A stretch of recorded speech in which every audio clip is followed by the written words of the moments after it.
Olá, Deus abençoe a sua vida. Vamos para mais uma aula. Hoje eu quero falar sobre a esperança da justiça futura.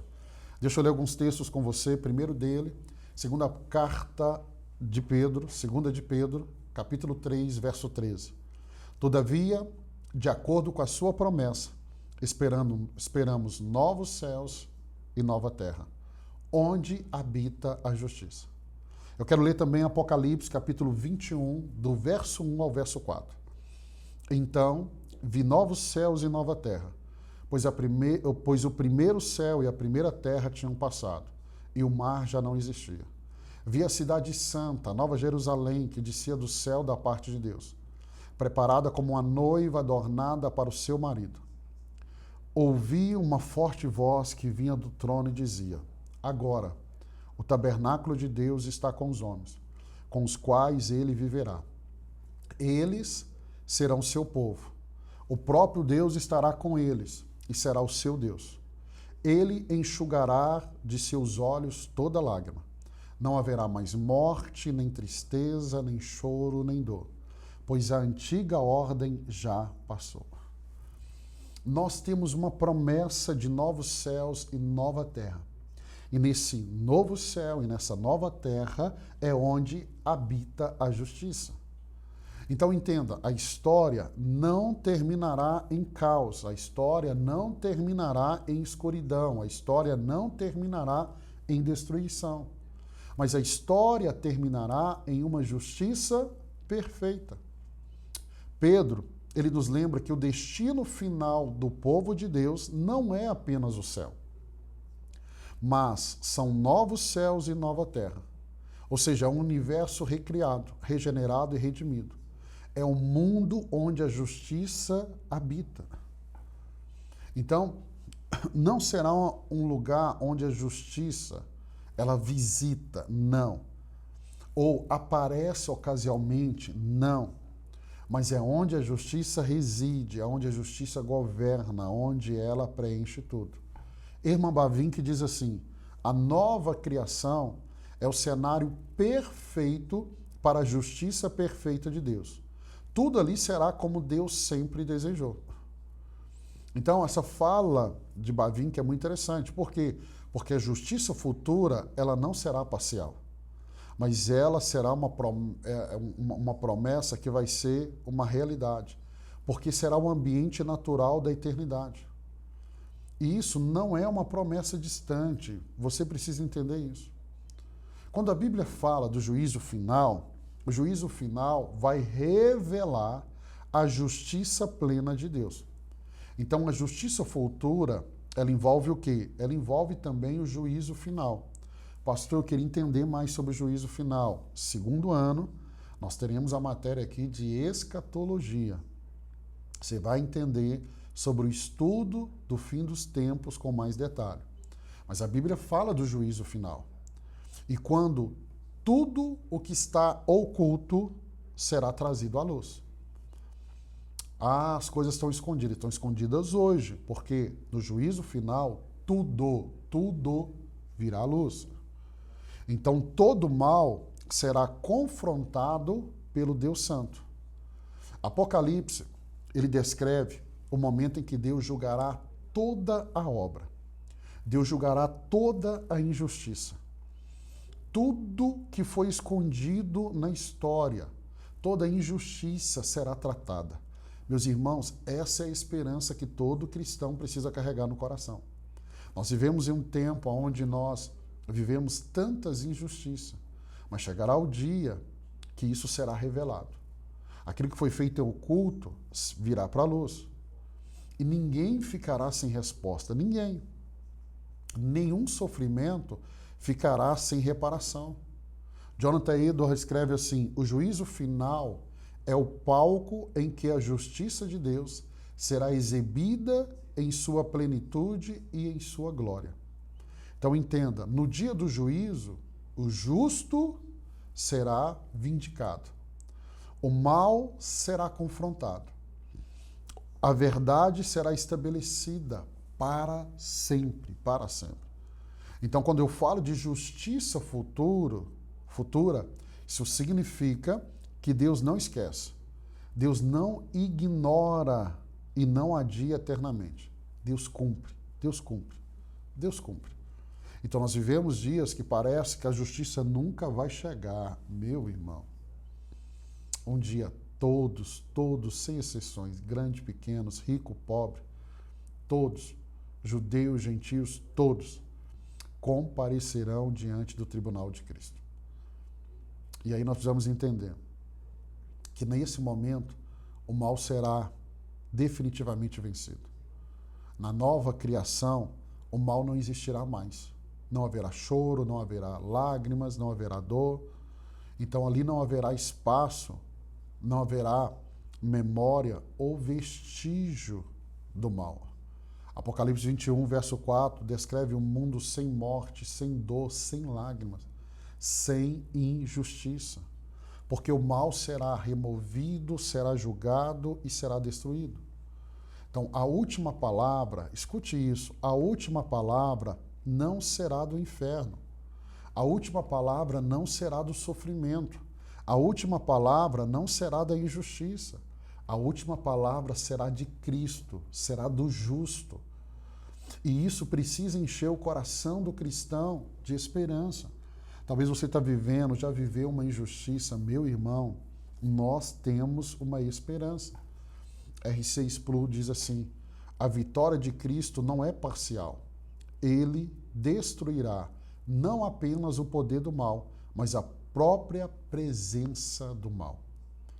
Então, o mal, ele teve um início, lá na serpente, mas ele terá um fim definitivo diante do Cordeiro.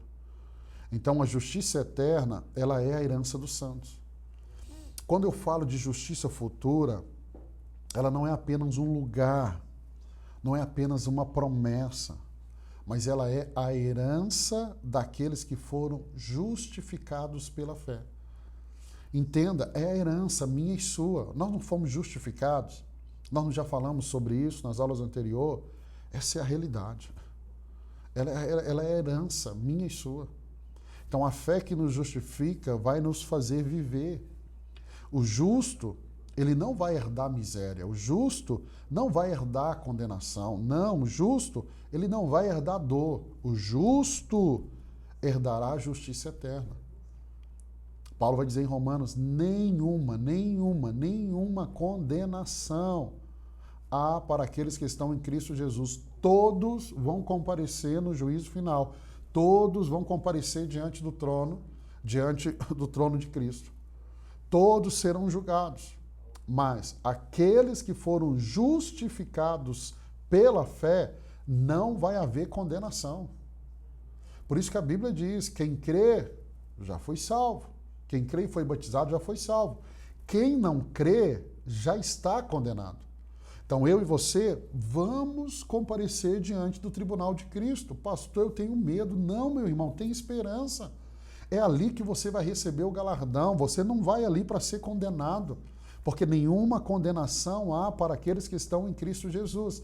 Nós que fomos justificados pela fé, não tem condenação. Não tem. Romanos 8,17 vai declarar que somos herdeiros de Deus e co-herdeiros com Cristo. Isso significa que tudo que Cristo possui como rei justo, a igreja vai possuir com ele. Eu e você vamos possuir. John Stott, ele escreve assim, a esperança cristã não é um desejo incerto, mas ela é a certeza de que herdaremos aquilo que Cristo conquistou. E isso é muito importante, você entender isso. Então, a justiça futura, ela é o lar definitivo do povo redimido. Então, independente do que eu e você possamos viver nessa terra, nós temos uma esperança. É isso que sustentou os nossos irmãos ao longo de todos os séculos. Diante da perseguição, diante da morte, eles tinham uma esperança. Nós temos uma esperança. Então, o justo, ele vive hoje, mas ele vive com os olhos na eternidade. Então, a promessa da justiça futura, ela vai moldar a vida presente. Por isso que quem sabe para onde está indo, ele vai viver de maneira diferente. e nós estamos indo para a eternidade. Pedro vai usar a promessa dos novos céus e nova terra para perguntar, 2 Pedro 3,11, que tipo de pessoas devem ser vocês? Porque se eu sei que tem novos céus, nova terra, onde a justiça de Deus reina, então eu preciso viver dentro desse padrão. Por isso a pergunta de Pedro, que tipo de pessoas vocês são? A resposta é clara, somos santos. O que significa a palavra santo? Separado. Por Cristo e para Cristo, somos santos. O que somos? A resposta é clara, perseverantes, esperançosos, firmes, cheios de fé, é o que nós somos. Então, quando eu tenho a certeza da justiça futura, isso nos ajuda a enfrentar injustiças atuais, isso nos ajuda a enfrentar sofrimentos temporários, perseguições, perdas, lágrimas. Então, a eternidade, ela dá ao justo, ou seja, ela dá a mim e a você uma perspectiva inabalável.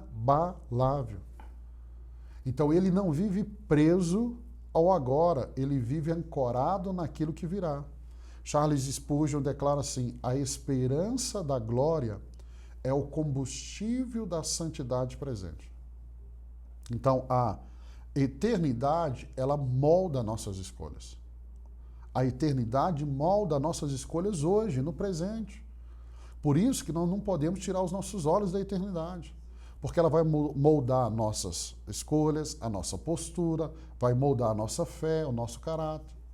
Eu quero concluir essa aula dizendo para você, a justiça futura é a grande esperança do cristão. Ela é a certeza de que Deus completará aquilo que ele começou. Filipenses 1,6. Então, ela é o anúncio de que o mal não vencerá. A justiça futura é esse anúncio. O mal não vai vencer, não vai. E que o sofrimento, ele não será eterno. Então, a injustiça, ela não terá a última palavra. Então, nós vivemos hoje como cidadãos do reino que virá, esse reino completo, estabelecido, e nós viveremos como filhos da eternidade. Nós viveremos como herdeiros da justiça. Então, a nova criação já é a nossa esperança. É nisso que nós agarramos. E em breve, ela será a minha, a sua, a nossa realidade. Então, a justiça futura não é apenas a nossa herança, ela é o nosso destino. Eu quero terminar essa aula com essa frase. Onde hoje há lágrimas, amanhã haverá justiça. O justo vive o presente com a certeza da eternidade. Ela já está garantida. A eternidade está garantida. Então, nós chegamos ao final dessa aula e eu quero abençoar a sua vida amanhã. Nós vamos ir para a última aula e eu vou falar sobre vivendo como embaixadores da justiça. Que eu consegui levar você ao entendimento do que é justiça até aqui, falar dessa justiça futura. Seus olhos estão na eternidade, mas agora você vai viver o presente como embaixador da justiça. E essa será a nossa aula amanhã, se Deus permitir que eu encontre você aqui. Eu quero te abençoar. Nós estamos chegando no final do ano. Um ano com você aqui. Professores que passaram. Eu tive a oportunidade de passar com você em tantas matérias. E nós vamos terminar esse ano. E eu espero você no segundo ano desse seminário. Porque a base nós construímos. Agora nós vamos entrar numa parte teológica no segundo ano. Irmão, você não tem ideia do quanto você vai aprender e do quanto você vai crescer. Eu abençoo a sua vida. Amanhã nós terminamos esse módulo sensacional. Deus te abençoe.